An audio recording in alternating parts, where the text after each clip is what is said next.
স্বাগত নিউজ 24 রাতের সংবাদের সঙ্গে আছি আমি রাগিব রহমান। দেখছিলেন শিরোনাম, এবার বিস্তারিত। স্ত্রী মাহমুদা খানম মৃত্যু হত্যা মামলায় আদালতে স্বীকারোক্তিমূলক জবানবন্দি দিতে অস্বীকৃতি জানিয়েছেন প্রধান আসামি বাবুল আক্তার। পরে তাকে কারাগারে পাঠানোর নির্দেশ দেন আদালত। পিবিআই কর্মকর্তারা বলছেন 5 দিনের জিজ্ঞাসাবাদে কিছু তথ্য পেয়েছেন তারা, যাতে তার সম্পৃক্ততার প্রমাণ মেলে। আরও জিজ্ঞাসাবাদের জন্য আবারও রিমান্ড চাইবেন তারা। চট্টগ্রাম থেকে নয়ন বড়ুয়া জয়ের রিপোর্ট, জানাচ্ছেন মাসুদা লাবনী।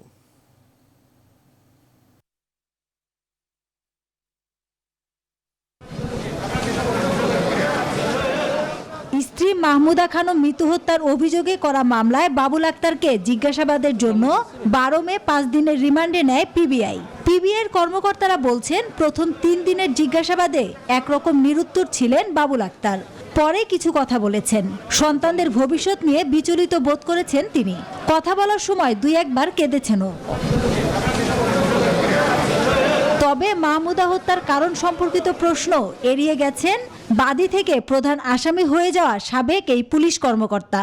সোমবার রিমান্ডের শেষ দিনে আবারও তাকে আনা হয় আদালতে।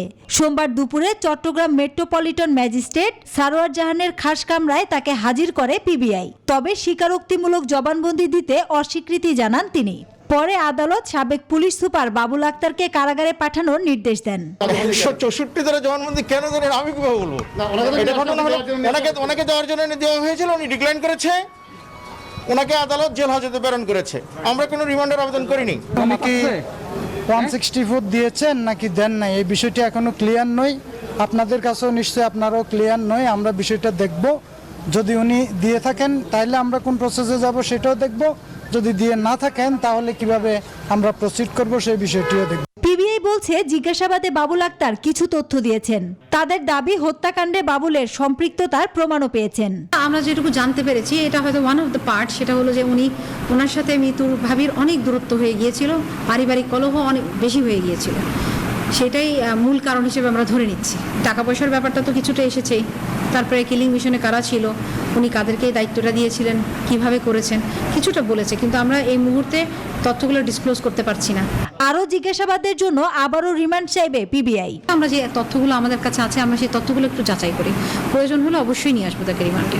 2016 সালের 5 জুন চট্টগ্রামে খুন হন মাহমুদা খানম। ওই বছরের 24 জুন রাতে ঢাকার গোয়েন্দা কার্যালয়ে বাবুল আক্তারকে প্রায় 15 ঘন্টা জিজ্ঞাসাবাদ করা হয়। এরপর ওই বছরের 6 সেপ্টেম্বর পুলিশের চাকরি থেকে তিনি স্বেচ্ছায় পদত্যাগ করেন বলে জানানো হয়। Desk report, news 24। প্রধানমন্ত্রী শেখ হাসিনা বলেছেন, জাতির পিতাকে সপরিবারে হত্যার পর বাংলাদেশের ইতিহাস বিকৃত করার যে চেষ্টা হয়েছিল, সে কাজ এদেশে আর কেউ করতে পারবে না। জাতির পিতার স্বপ্নের সোনার বাংলাদেশ গড়ার প্রত্যয় পুনর্ব্যক্ত করে তিনি বলেন, অনেক ঝড়ঝাপটা পেরিয়ে বাংলাদেশ যেখানে পৌঁছেছে সেই অগ্রযাত্রা অব্যাহত থাকবে। করোনা রোধে সবাইকে স্বাস্থ্যবিধি মানার আহ্বানও জানান প্রধানমন্ত্রী। শাহ আলী জয়ের রিপোর্ট। মন্ত্রিসভার বৈঠকের শুরুতেই আবেগ আপ্লুত কণ্ঠে বঙ্গবন্ধু হত্যাকাণ্ডের পর প্রায় 6.25 বছর নির্বাসিত জীবন কাটিয়ে দেশে ফেরার দিনটির কথা স্মরণ করেন প্রধানমন্ত্রী শেখ হাসিনা। অনেক বাধা অতিক্রম করে আমাকে আসতে হয়েছিল, কারণ গণতন্ত্র পুনঃপ্রতিষ্ঠায় দীর্ঘ সংগ্রাম এবং চড়াই উতরাই পেরিয়ে আজকের বাংলাদেশ যে জায়গায় এসে দাঁড়িয়েছে, তার জন্য দেশের জনগণ ও আওয়ামী লীগের নেতাকর্মীদের প্রতি কৃতজ্ঞতা জানান তিনি। খুনি এবং যুদ্ধাপরাধী যাদের বিচার, আমার বাবা যুদ্ধাপরাধীদের বিচার শুরু করছে, তাদেরকে ছেড়ে দেওয়া হয়েছে, তারা ক্ষমতায়। খুনিদের ইন্ডেমনিটি দেওয়া হয়েছে, তারা ক্ষমতায়। ওই অবস্থায় কিন্তু আমি চলে আসছিলাম। স্বাধীনতা ব্যর্থ হতে পারে না, স্বাধীনতাকে আমার সফল করতেই হবে, এইভাবে একটা প্রতিজ্ঞা আমার আর রেহানা সবসময় ছিল। আসার পর থেকে অনেক ঝড়ঝাপটা পার হতে হয়েছে, তো কোনো সন্দেহ নাই। তবে এসছি তো ঝড় মাথায় নিয়েই। সেদিন 60 মাইল বেগে ঝড় হচ্ছিল, তখন আমি ট্রাকে, আর হাজার হাজার মানুষ রাস্তায়। শেখ হাসিনা বলেন, বঙ্গবন্ধুকে হত্যার পর ইতিহাস বিকৃত করা হয়েছে, আর ইতিহাস একেবারেই মুছে ফেলা হয়েছিল, পুরো পরিবর্তন। এখন একটা আত্মবিশ্বাস এসে গেছে যে বাংলাদেশের ইতিহাস আর কেউ কোনোদিন বিকৃত করতে পারবে না, আর মুছতে পারবে না। তো সেই জন্য আমি সব দেশের মানুষের কাছে কৃতজ্ঞতা জানাই। সবচেয়ে বড় কথা, জনগণের শক্তিটা হচ্ছে সবচেয়ে বড় শক্তি। কারণ আমি যখন বাবা মা ভাই বোন সব হারিয়ে দেশে এসেছি, গ্রামে গঞ্জে যেখানে গেছি, সাধারণ মানুষ, গ্রামের মানুষ, তাদের অনেক ভালোবাসা পেয়েছি, অনেক স্নেহ দোয়া। কাজে আমার ওই শক্তিটাই সবচেয়ে বড় শক্তি ছিল, যে এদের ভাগ্যটা পরিবর্তন করা। তা জাতির পিতাকে সপরিবারে হত্যার পর যারা অবৈধভাবে ক্ষমতায় এসেছিল তারা দেশে ফেরার পথে পদে পদে বাধা সৃষ্টি করেছিল বলেও মন্তব্য করেন বঙ্গবন্ধু কন্যা। মিলিয়েই অনেক ঝড়ঝাপটা পার হয়ে আজকে। শাহ আলী জয়, নিউজ 24, ঢাকা। শেখ হাসিনা দেশে এসেছিলেন বলেই আজ উন্নয়নের পথে বাংলাদেশ।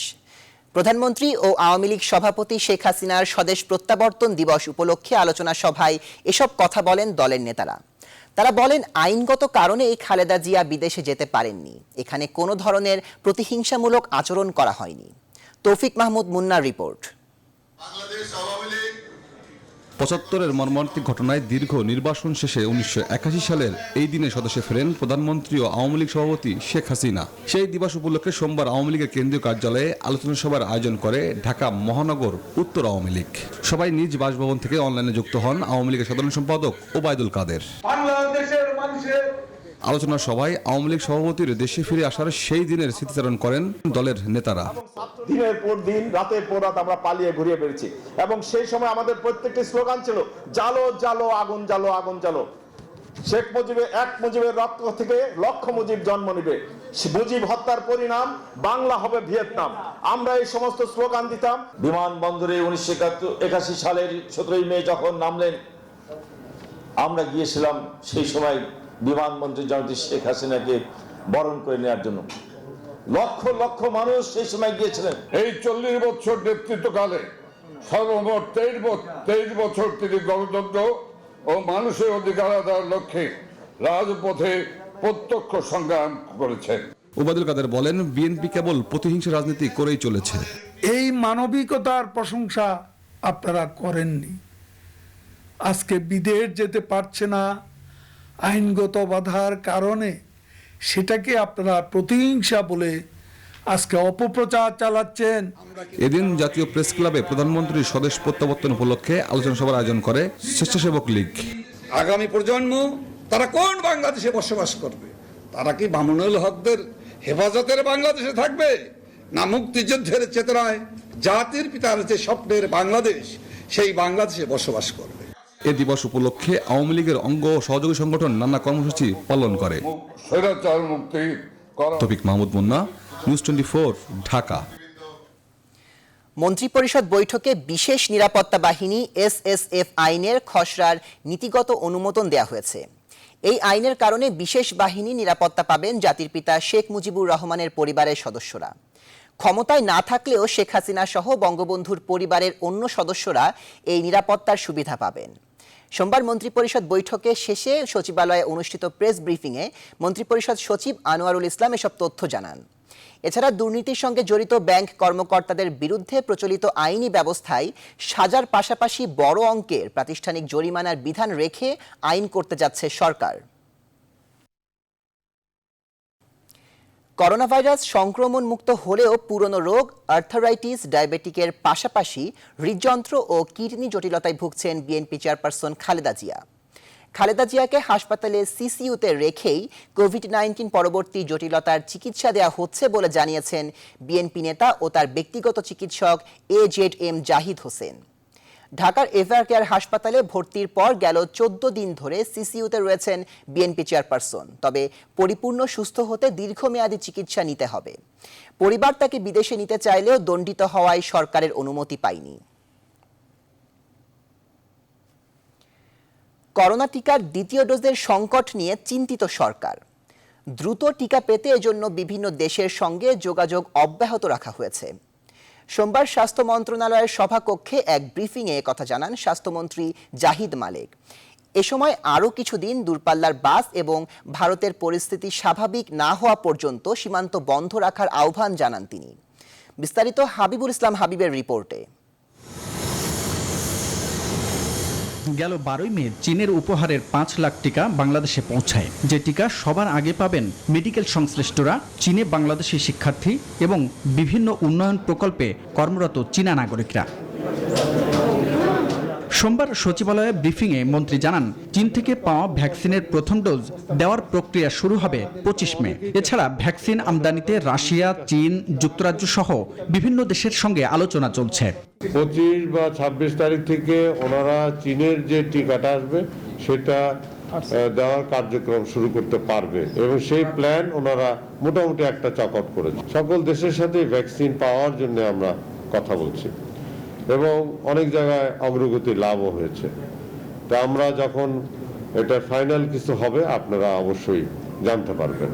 ভারতের সাথে চুক্তির 3 কোটি টিকার মধ্যে পাওয়া 70 লাখ টিকার বেশিরভাগ দেওয়া শেষ পর্যায়ে। এ নিয়ে সরকারের উদ্বেগের কথা জানান মন্ত্রী। প্রথম ডোজ নেওয়া অন্তত 15 লাখ মানুষ আপাতত পাচ্ছেন না দ্বিতীয় ডোজের টিকা। আর দেশে ভ্যাকসিন তৈরির বিষয়ে এখনো চূড়ান্ত সিদ্ধান্ত হয়নি। এই বিষয়টি দুঃখজনক হলেও সত্যি যে আমাদের সেকেন্ড ডোজের বিষয়টি নিয়ে আমরাও চিন্তিত। এখন আমাদের চেষ্টা থাকবে টিকা ক্রয় করে দেওয়া, এটি সবচেয়ে তাড়াতাড়ি হবে এবং তৈরি করাটা এটা কিন্তু একটা দীর্ঘ প্রসেস। সব মিলিয়ে যে কোনো টিকা প্রস্তুত করতে হলে একটু সময় লাগবে। আমি মনে করি 4-5 মাসের আগে খুব তড়িৎ গতিতে হলেও টিকা প্রস্তুত করা সম্ভব নয়। টিকা দ্রুত পেতে উৎপাদন ও আমদানি দুই বিষয়েই গুরুত্ব দেওয়া হচ্ছে বলে জানান স্বাস্থ্যমন্ত্রী। অনেক জায়গায় অগ্রগতি লাভও হয়েছে। হাবিবুল ইসলাম হাবিব, নিউজ 24, ঢাকা। আমাদের দেশে করোনা ভাইরাসে সংক্রমিত হয়ে মৃত্যু আগের দিনের তুলনায় বেড়েছে। 24 ঘন্টায় মারা গেছেন 32 জন। আগের দিন মৃত্যু হয়েছিল 25 জনের। 24 ঘন্টায় করোনা সংক্রমণ শনাক্ত হয়েছে 698 জনের। দেশে মোট শনাক্ত রোগীর সংখ্যা দাঁড়িয়েছে 7,80,857 জন। দেশে করোনায় মোট মৃত্যুর সংখ্যা দাঁড়িয়েছে 12,181। সোমবার স্বাস্থ্য অধিদপ্তরের পাঠানো বুলেটিন থেকে এসব তথ্য জানানো হয়। 24 ঘন্টায় 10,347টি নমুনা পরীক্ষা করা হয়েছে। নমুনা পরীক্ষা বিবেচনায় শনাক্তের হার 6.75%। এই হার আগের দিনের তুলনায় কিছুটা বেশি। ভোগান্তির ঈদ যাত্রা শেষে আবারও দ্বিগুণ দুর্ভোগ নিয়ে ঢাকায় ফিরছে মানুষ। নতুন করে জারি হওয়া 7 দিনের বিধিনিষেধ কিংবা স্বাস্থ্যবিধি মানাতে পুলিশের বিশেষ ক্ষমতা কোনো কিছুই আটকে রাখতে পারছে না ঢাকামুখী মানুষকে। সোমবার ফেরিঘাটগুলোয় ছিল যাত্রীদের চরম ভিড়। রাজধানীর প্রবেশ পথগুলোয়ও ছিল একই অবস্থা। যদিও আরও কিছুদিন দূরপাল্লার বাস বন্ধ রাখার পরামর্শ স্বাস্থ্যমন্ত্রীর। নাইমাল জিকো, শফিকুল ইসলাম শামীম ও আব্দুস সামাদ সাইমকে সাথে নিয়ে জানাচ্ছেন লাকমিনা জেসমিন সোমা। ঈদের ছুটি শেষে ঢাকামুখী মানুষের ঢল।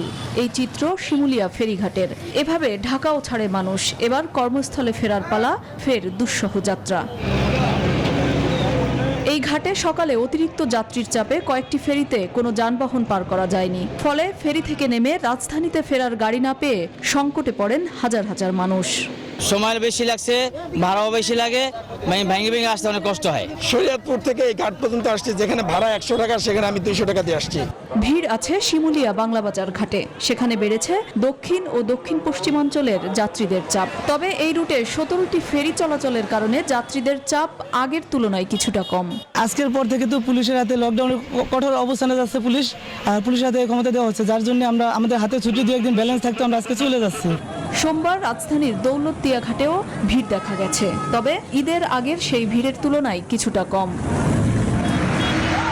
সড়কপথে যাত্রীদের তীব্র ভোগান্তি দেখা যায় যমুনা সেতুর আগে ও পরে সিরাজগঞ্জ ঢাকা মহাসড়কে। দূরপাল্লার বাস ঢাকার দিকে আসতে না দেওয়ায় রাস্তার উপর অসহায় দাঁড়িয়ে থাকতে দেখা যায় হাজার হাজার মানুষকে। ঢাকার প্রবেশমুখ আব্দুল্লাপুরে কর্মস্থলে ফেরা মানুষের ভোগান্তির চিত্র আগের মতোই। গাজীপুরের টঙ্গী কিংবা সাভার পর্যন্ত দূরপাল্লার বাস আসলেও ঢাকায় ঢুকতে দেওয়া হচ্ছে না। যাত্রীদের সেখানেই নামিয়ে দেওয়ায় ছোট বাহনে রাজধানীতে ফেরার চেষ্টা করছে মানুষ। পরিবহন না পেয়ে অনেকে লম্বা রাস্তা হেঁটে পার হচ্ছেন। রিক্সা থেকে সিএনজি থেকে মাইক সব বন্ধ। আল্লাহ খুলে দিলে পুরো বাংলাদেশ খুলে দাও, কেউ এত কষ্ট হবে না। ভাড়া ডাবল নিতেছে, কোনো স্বাস্থ্যবিধি মানতেছে না। চাঁদপুর থেকে আইছি 500 টাকা করে 2500 টাকা নিতেছে। কর্মস্থলে ফেরা নিয়ে যখন এই চরম দুর্ভোগ, সংক্রমণ ঠেকাতে আরও কিছুদিন দূরপাল্লার বাস সহ সীমান্ত বন্ধ রাখার পরামর্শ দেন স্বাস্থ্যমন্ত্রী। বর্ডার এখনো বন্ধ আছে, আগামীতেও বন্ধ থাকবে, এটা আমাদের সুপারিশ থাকবে। যে পর্যন্ত কিনা ভারতের অবস্থা মোটামুটি স্বাভাবিক হয়ে না আসে। ভিড়ের মধ্যেও মাস্ক ব্যবহার না করা সহ স্বাস্থ্যবিধি মানার বালাই নেই রাজধানীমুখী বহু মানুষের মধ্যে। লাকমিনা জেসমিন সোমা, নিউজ 24, ঢাকা। সরকারের সঠিক পরিকল্পনার অভাবেই ঈদে ঘরে ফিরতে এবং আবার কর্মস্থলে ফিরতে মানুষকে দুর্ভোগ ও ঝুঁকি পোহাতে হচ্ছে। সোমবার সকালে ঠাকুরগাঁওয়ে নিজ বাসভবনে সাংবাদিকদের কাছে এ মন্তব্য করেন বিএনপি মহাসচিব মির্জা ফখরুল ইসলাম আলমগীর।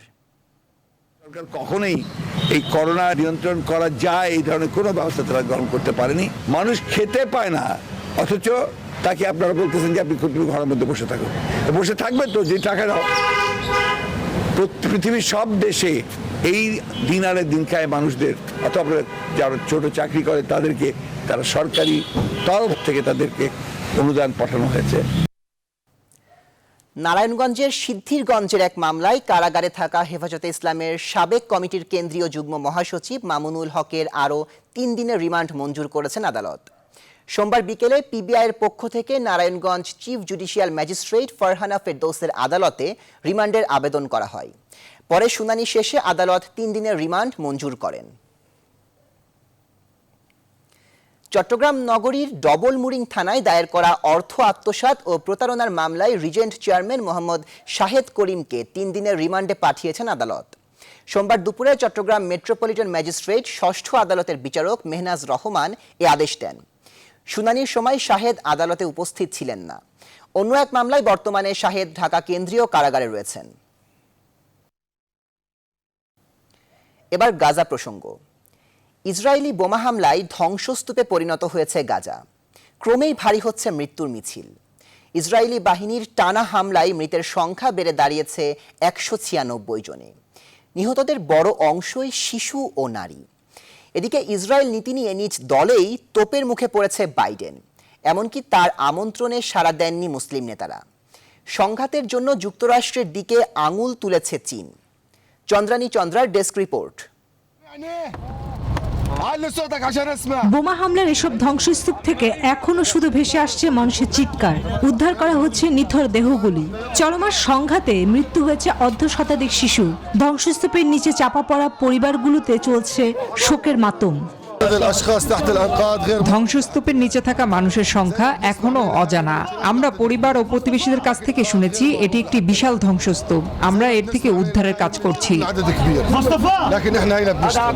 গাজা উপত্যকায় সোমবারও টানা বিমান হামলা চালিয়েছে ইসরায়েল। মাটির সঙ্গে মিশিয়ে দেওয়া হয়েছে একের পর এক আবাসিক ভবন।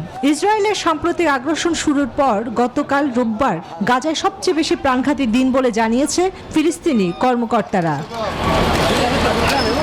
ইসরায়েল ও ফিলিস্তিনের মধ্যে চলমান সংঘাতে ডেমোক্র্যাটরা মানবাধিকার বিষয়ে প্রেসিডেন্ট বাইডেনের প্রতিশ্রুতি নিয়ে প্রশ্ন তুলেছে। দাবি করেছেন ফিলিস্তিনিদের উপর অব্যাহত হামলা বন্ধে ইসরায়েলের উপর আরও চাপ সৃষ্টি করতে। রোববার মার্কিন প্রেসিডেন্ট জানান ফিলিস্তিনি ইসরায়েলের সুরক্ষায় তিনি কাজ করবেন। ইসরায়েলের বিরুদ্ধে ফিলিস্তিনিদের অধিকার সুস্পষ্টভাবে লঙ্ঘন করার অভিযোগ তুলে তেল আবিবের কর্মকাণ্ডের তীব্র নিন্দা জানিয়েছে সৌদি সহ ওআইসির নেতারা।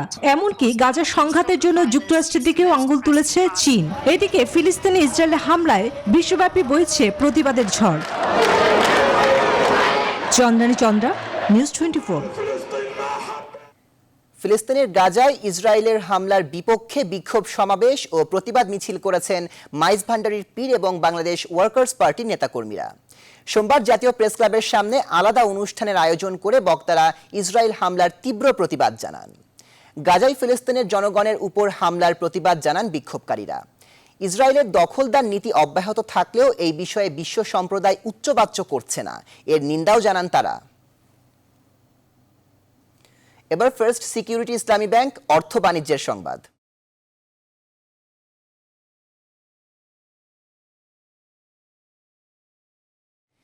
বিশ্বব্যাংকের ব্যবসা সহজ করার সূচকে এবছর বাংলাদেশের অবস্থান 99 নম্বরে উঠে আসবে, এমনটা বিশ্বাস করেন না বাংলাদেশ বিনিয়োগ উন্নয়ন কর্তৃপক্ষ বিডার নির্বাহী চেয়ারম্যান সিরাজুল ইসলাম।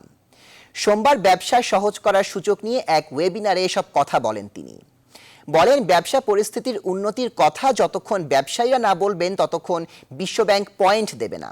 আবার ব্যবসায়ীরাও বিশ্বব্যাংকের উপসূচকগুলো সম্পর্কে তেমন একটা সচেতন নন। সর্বশেষ সূচকে বাংলাদেশের অবস্থান ছিল 168তম। অনুষ্ঠানে ব্যবসায়ীদের কাছে সরকারি প্রতিষ্ঠানের অনেক কর্মকর্তার অনৈতিকভাবে টাকা যাওয়ার বিষয়টিও স্বীকার করেন বিডা চেয়ারম্যান। এবার আন্তর্জাতিক প্রসঙ্গ। সকালে গ্রেফতার আর সন্ধ্যায় জামিন পেলেন নর্দা মামলায় গ্রেফতার হওয়া পশ্চিমবঙ্গের 2 মন্ত্রী সহ 4 হেভিওয়েট নেতা। সোমবার সকালেই এই মামলায় অভিযুক্ত রাজ্যের 2 মন্ত্রী সুব্রত মুখার্জি ও ফিরহাদ হাকিম, দলের বিধায়ক ও সাবেক মন্ত্রী মদন মিত্র এবং রাজ্যের আরেক সাবেক মন্ত্রী কলকাতার সাবেক মেয়র ও সাবেক তৃণমূল নেতা শোভন চট্টোপাধ্যায়কে গ্রেফতার করে কেন্দ্রীয় তদন্তকারী সংস্থা সিবিআই নিজাম প্যালেসে নিয়ে আসে। এদিকে গ্রেফতারের পরই উত্তাল হয় রাজ্য রাজনীতি। নিজাম প্যালেসের বাইরে তৃণমূল কর্মী সমর্থকদের লাগাতার প্রতিবাদ বিক্ষোভের কারণে ভার্চুয়াল মাধ্যমেই 4 অভিযুক্ত নেতার শুনানি চলে কলকাতার ব্যাংশাল আদালতে। 2 পক্ষের বক্তব্য শোনার পর সিবিআই এর আর্জি খারিজ করে 4 জনেরই জামিন মঞ্জুর করেন আদালতের বিচারপতি অনুপম মুখার্জি। আরও শক্তিশালী রূপ নিচ্ছে ঘূর্ণিঝড় টাউটে। এবার ভারতের গুজরাটের দিকে ধেয়ে আসছে। তাণ্ডব চালাতে পারে ঘন্টায় 150 থেকে 160 কিলোমিটার বেগে। সোমবার রাতে 165 কিলোমিটার বেগে এই ঝড় আছড়ে পড়তে পারে। দেশটির আবহাওয়া বিভাগ জানিয়েছে সোমবার রাতে সেই ঘূর্ণিঝড়ের দাপট সব থেকে বেশি থাকবে। মঙ্গলবার সকালে পোরবন্দর এবং মাহুভার মাঝখান দিয়ে সেই ঘূর্ণিঝড় গুজরাট উপকূল অতিক্রম করবে। এর প্রভাবে মুম্বাইয়ের রোববার রাতভর বৃষ্টি আর সোমবার সকালে ঝোড়ো হাওয়া বয়ে গেছে। ঝড়ের প্রভাবে বন্ধ করে দেওয়া হয়েছে মুম্বাই বিমানবন্দর। টাউটের আঘাতে এরই মাঝে কেরালাতে 2 জন এবং কর্ণাটকে 4 জনের মৃত্যু হয়েছে।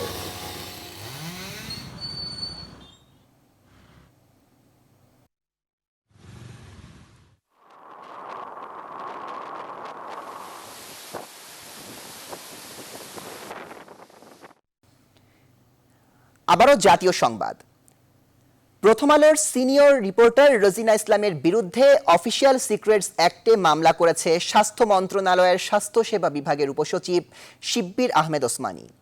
এর আগে সোমবার বিকেলে পেশাগত দায়িত্ব পালনের জন্য সচিবালয়ের স্বাস্থ্য মন্ত্রণালয়ে গেলে কর্মকর্তারা তাকে 5 ঘন্টা আটকে রেখে হেনস্থা করে। পরে রাত 8টায় শাহবাগ থানা পুলিশের কাছে সোপর্দ করা হয়। এ ঘটনায় প্রতিবাদ জানিয়েছে সাংবাদিকরা। বিস্তারিত মাহমুদুল হাসানের রিপোর্টে। প্রথম আলোর সিনিয়র রিপোর্টার রোজিনা ইসলাম নানা খাতে দুর্নীতি বিরোধী অনুসন্ধানী রিপোর্টের জন্য দেশ বিদেশে সুপরিচিত নাম। স্বাস্থ্য সেবা খাতের অনিয়ম নিয়েও বেশ কয়েকটি অনুসন্ধানী রিপোর্ট করেছেন তিনি। সোমবারও অনুসন্ধানী রিপোর্টের কাজে স্বাস্থ্য মন্ত্রণালয়ের স্বাস্থ্যসেবা বিভাগে গেলে সেখানকার কয়েকজন কর্মকর্তা তাকে 5 ঘন্টা আটকে রেখে হেনস্থা করেন। তার বিরুদ্ধে অভিযোগ আনেন সরকারি নথি মোবাইলে ধারণের। সেখানে আটক থাকা অবস্থায় 2 দফা অজ্ঞান হয়ে মাটিতে লুটিয়ে পড়েন রোজিনা ইসলাম। পরে রাত 8টার দিকে তাকে শাহবাগ থানা পুলিশের কাছে সোপর্দ করা হয়। এরপর রাত 11:15টার দিকে রোজিনা ইসলামের বিরুদ্ধে অফিসিয়াল সিক্রেটস অ্যাক্টে মামলা করেন স্বাস্থ্য মন্ত্রণালয়ের স্বাস্থ্যসেবা বিভাগের উপসচিব শিব্বির আহমেদ ওসমানী। এর লিখিত অভিযোগের প্রেক্ষিতে শাহবাগ থানায় মামলা রুজু হয়েছে। মামলা নম্বর 16, তারিখ 17/5/2021। আসামি অভিযুক্ত রোজিনা ইসলাম। এ ঘটনায় রাতেই থানার সামনে প্রতিবাদ জানান বিক্ষুব্ধ সাংবাদিকরা। তারা দ্রুত রোজিনা ইসলামের মুক্তির দাবি জানান। এই মামলায় বুধবার রোজিনা ইসলামকে আদালতে তোলার কথা জানিয়েছে পুলিশ। মাহমুদুল হাসান, নিউজ 24, ঢাকা। এবার প্রবাসের খবর।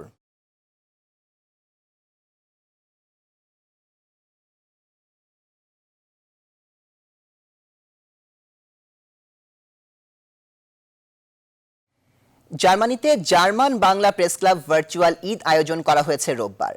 এতে প্রধান অতিথি ছিলেন রাষ্ট্রদূত মোশাররফ হোসেন ভুইয়া, এনডিসি। ভার্চুয়াল এই আয়োজনে যোগ দেন রাজনৈতিক ও কূটনৈতিক ব্যক্তিত্ব সহ বিভিন্ন শ্রেণী পেশার প্রবাসী বাংলাদেশি, যেখানে ছিল কোরআন তেলাওয়াত, পুঁথিপাঠ, আবৃত্তি, গান সহ নানা আয়োজন।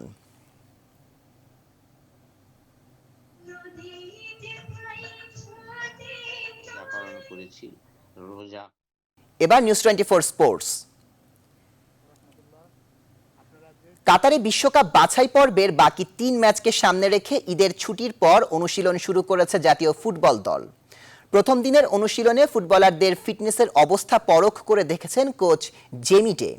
ঈদের ছুটি শেষে মাঠের অনুশীলনে ফিরে ফিটনেস টেস্টে সকলের ফলাফল সন্তোষজনক বলে জানান কোচ। এদিকে কাতারে উড়াল দেওয়ার আগে পাওয়া সময়গুলোকে পুরোপুরি কাজে লাগানোর ব্যাপারে আশাবাদী ফুটবলাররা। মাহফুজুল ইসলামের রিপোর্ট। 36 ডিগ্রি সেলসিয়াস তাপমাত্রায় ফুটবলারদের ইয়ো টেস্ট, যে টেস্টে উতরে গেছেন প্রায় সবাই।